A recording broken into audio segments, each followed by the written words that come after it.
กับสบายดีพ่อแม่พี่น้องนี่เป็นภาพบรรยากาศตอนแรงเนาะอยู่ที่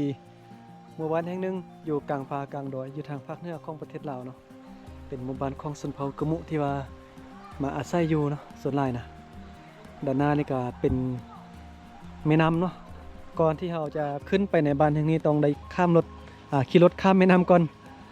ยามฝนนี่ยุ่งยากขนาดเนาะถ้าว่าน้ำใหญ่นี่ข้ามมาบ้านนี่ยากขนาดเลย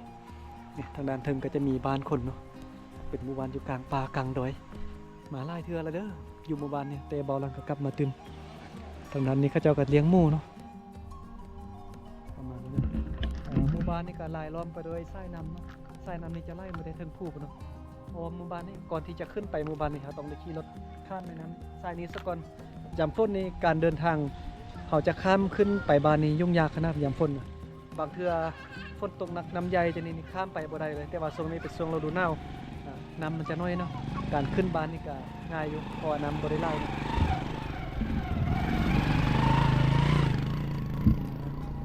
เจ้าลงไปเมืองไปซื้อเครื่องซื้อของอยู่ในเมืองกำลังกลับบ้านนะการจะกลับบ้านก็ยุ่งยากนิดนึงขี่รถข้ามแม่น้ำนี่เนาะ อย่างดีแต่ว่าช่วงนี้น้ำบ่ได้ใหญ่เนาะฤดูฝนนี่น้ำใหญ่เนาะโอ้ไปบ่ได้แท้ๆเนาะรถจักรรถใหญ่รถน้อยรถใหญ่ข้ามน้ำนี่บ่ได้นะ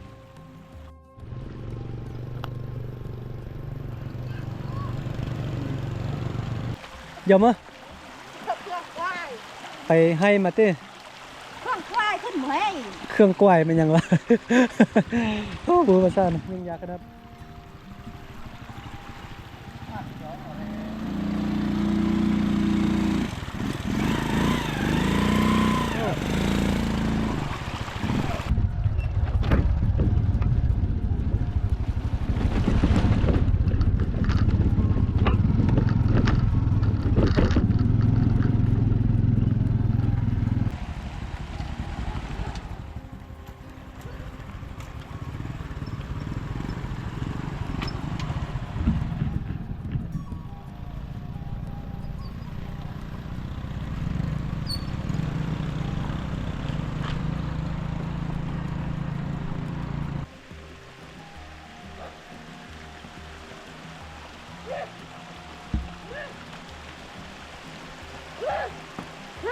โอเคโอเค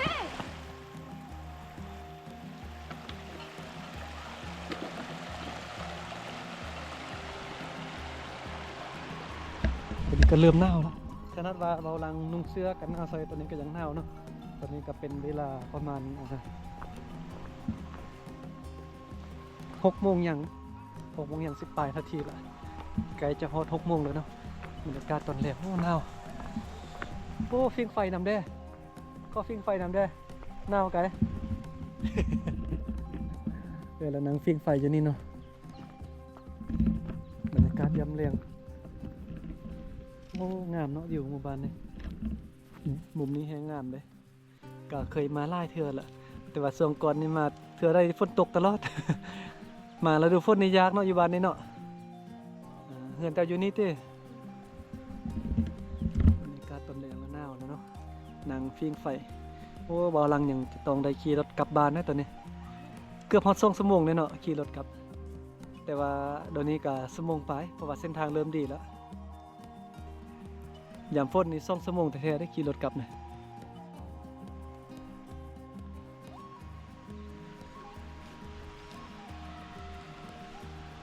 เบิ่งบรรยากาศรอบๆนี่นะ